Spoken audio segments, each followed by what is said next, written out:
True और false का यह दूसरा वीडियो है। एक वीडियो अपलोड किए गए, अगर आप अभी तक नहीं देखे हैं तो देख सकते हैं, ठीक है, क्योंकि उससे बाहर एक भी क्वेश्चन नहीं आएगा। और एक बात बता दूं, अगर आप लोगों को अच्छा लगता हो तो निश्चित रूप से वीडियो को लाइक करें, अपने फ्रेंड्स के साथ शेयर करें, और चैनल को सब्सक्राइब नहीं किए हैं तो चैनल को भी सब्सक्राइब कर लें। गुणोत्तर माध्य 21 क्वेश्चन हम बता चुके थे, 22वां क्वेश्चन से अभी हम बता रहे हैं। गुणोत्तर माध्य केंद्रीय प्रवृत्ति का स्थिति संबंधी माध्य है, ये असत्य कथन है। गुणोत्तर माध्य जो है केंद्रीय प्रवृत्ति का स्थिति संबंधी माध्य है, ये असत्य है। देखिए आपको एक बात मैं और समझा देता हूँ। आपको यहाँ पे बिजनेस स्टैटिक्स है और मैथमेटिक्स है। तो मैथमेटिक्स में जो है ना वो है बिजनेस मैथमेटिक्स, तो स्टैटिक्स से 60 मार्क्स का क्वेश्चन आएगा और मैथमेटिक्स से 40 मार्क्स का क्वेश्चन आएगा, ठीक है। आपको प्रैक्टिकल और थ्योरी दोनों मिलेंगे यहाँ पे, तो आपको जो सुविधा हो आप वो आंसर दे सकते हैं। अगला प्रश्न है, हरात्मक माध्य समांतर माध्य का व्युत्क्रम होता है। हार्मोनिक मीन जो है ना वो अर्थमेटिक मीन का जो है ना क्या होता है, रेसिप्रोकल, ये असत्य कथन है। आगे है, अपकिरण पदों को विचरण या अंतर का माप है। अपकिरण जो है बोल रहा है पदों के विचरण या अंतर का माप है, तो यह कथन सत्य है। आगे है, अपकिरण के बिना माध्य अधूरा है, तो यह कथन जो है सत्य है। अपकिरण के बिना माध्य क्या है, अधूरा है। आगे है, विस्तार बराबर, तो विस्तार का जो फॉर्मूला होता है वो होता है उच्चतम मान माइनस न्यूनतम मान। विस्तार का क्या होता है, उच्चतर मान माइनस न्यूनतम मान, यह कथन बिल्कुल सत्य है। आगे है, माध्य विचलन निकालते समय धनात्मक और ऋणात्मक चिन्ह को ध्यान नहीं रखा जाता है। माध्य विचलन निकालते समय धनात्मक और ऋणात्मक चिन्ह का ध्यान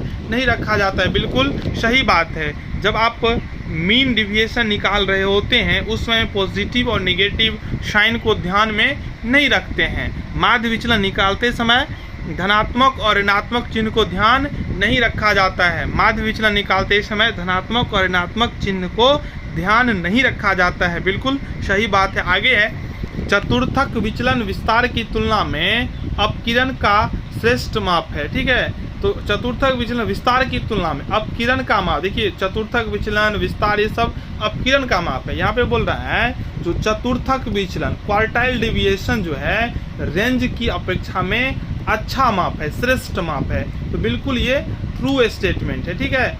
29वां प्रश्न है, माध्य विचलन को प्रथम अपकिरण घात भी कहते हैं। माध्य विचलन को प्रथम अपकिरण घात भी कहते हैं, यह कथन भी बिल्कुल सत्य है। माध्य विचलन को प्रथम अपकिरण घात कहते हैं। माध्य विचलन को प्रथम अपकिरण घात कहते हैं, सत्य है। प्रमाप विचलन को अपकिरण का द्वितीय घात कहते हैं। प्रमाप विचलन को, ये हो गया मीन डिविएशन, ये हो गया स्टैंडर्ड डिविएशन, ठीक है। तो मीन डिविएशन को प्रथम अपकिरण का घात कहते हैं और प्रमाप विचलन को यानी कि स्टैंडर्ड डिविएशन को अपकिरण का द्वितीय घात कहते हैं, यह भी कथन जो है बिल्कुल सत्य है। आगे चतुर्थक विचलन प्रमाप विचलन का 2/3 होता है। चतुर्थक विचलन प्रमाप विचलन का 2/3 होता है। क्वार्टाइल डिविएशन जो है ना स्टैंडर्ड डिविएशन का 2/3 होता है। क्या होता है, 2/3। चतुर्थक विचलन प्रमाप विचलन का क्या होता है, 2/3, ठीक है। चतुर्थक विचलन प्रमाप विचलन का क्या होता है, 2/3, यह कथन सत्य है। आगे है, विषमता वितरण के स्वरूप को बताता है। विषमता वितरण के स्वरूप को बताता है, यह कथन भी सत्य है। आपको क्वेश्चन रहेगा विषमता वितरण के स्वरूप को बताता है, तो आपको सत्य लिखना है, ठीक है। दोहरा ध्यान देंगे तो निश्चित रूप से आपका ट्रू और फॉल्स गलत नहीं होना चाहिए, नहीं होगा, बस थोड़ा आपको ध्यान देने की जरूरत है। आगे है, विषमता का आशय समता का अभाव है। विषमता का क्या आशय है, समता का अभाव, यह सत्य है। विषमता का मतलब क्या होता है, नामीय विषमता यानी कि समता नहीं। यहाँ पे पूछा है विषमता का आशय समता का अभाव है, तो बिल्कुल सत्य बात है। विषमता का आशय समता का अभाव नहीं है, तो आपको फिर वहाँ पे फॉल्स लिखना पड़ जाएगा, ठीक है। कंसेप्ट को समझिए।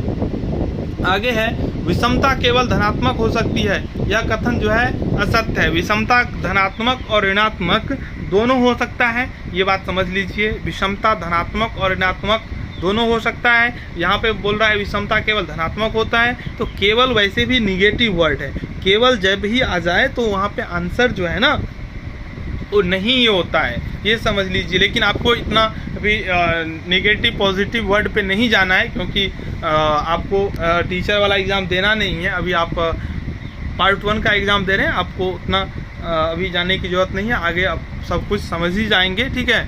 चलिए, विषमता केवल धनात्मक हो सकती है, यह कथन जो है असत्य है। यहाँ पे लिख देगा कि विषमता केवल धनात्मक नहीं हो सकती है, तो फिर ये सत्य हो जाएगा।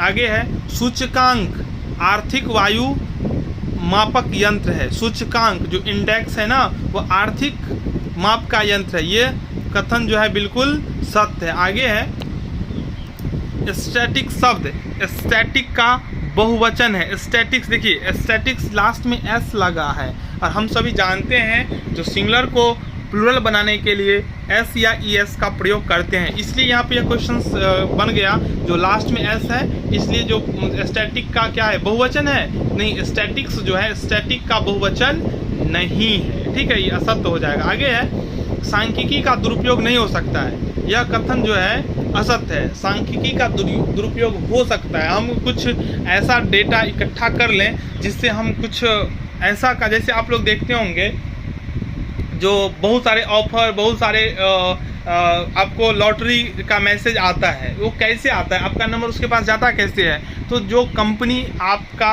है, जैसे जियो हो या एयरटेल हो, उस जियो एयरटेल से आपका नंबर ले लिया जाता है, पैसा देकर वो नंबर ले लिया। आप कहीं अपना नंबर देते हैं, वहाँ उस संस्था से वो नंबर परचेज कर लेता है और आपको वो फंसाने का भरपूर कोशिश करता है। सरकार के पास आप डेटा देते हैं तो वहाँ से भी डेटा लीक होने की संभावना होती है। अभी आधार कार्ड के कारण बहुत सारा बवाल हुआ था देश में, जो आधार कार्ड अगर हम देंगे तो मेरा डेटा लीक हो जाएगा, ठीक है। तो डेटा लीक वाला फेसबुक या ट्विटर जो भी है, जो मैं अपना वहाँ पे डिटेल्स दूंगा तो मेरा डेटा लीक हो सकता है, ठीक है। तो यही है, सांख्यिकी का दुरुपयोग नहीं हो सकता है, तो बिल्कुल हो सकता है।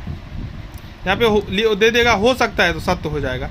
माध्यों का स्थान संबंधी माप कहा जाता है, माध्य को स्थान संबंधी माप कहा जाता है, यह कथन सत्य है, ठीक है। माध्य विचलन प्रमाप विचलन का 4/5 होता है, माध्य विचलन प्रमाप विचलन का 4/5 होता है, यह कथन भी सत्य है। आगे सतमक विस्तार, सतमक विस्तार माला के मध्य के 80% भाग का विस्तार बताता है।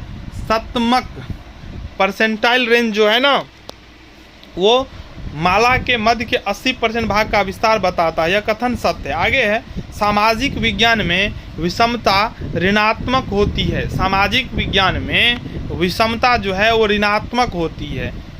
सामाजिक विज्ञान में विषमता क्या होती है? ऋणात्मक होती है, यह कथन सत्य है। सामाजिक विज्ञान में विषमता ऋणात्मक होती है, बिल्कुल सत्य। आगे है द्वितीय परिघात चतुर्थ परिघात का वर्गमूल होता है, द्वितीय परिघात चतुर्थ परिघात का वर्गमूल होता है, यह कथन भी सत्य है। तो इस वीडियो में इतना ही, 1-2 वीडियो ट्रू और फॉल्स का हम और अपलोड करेंगे, उसके बाद हम आपके लिए थ्योरी का एक्सप्लेनेशन करेंगे। तो आप लोग बने रहें इस चैनल के साथ। अच्छा लगा हो तो चैनल को जरूर लाइक करें, चैनल को सब्सक्राइब करें, शेयर करें। धन्यवाद।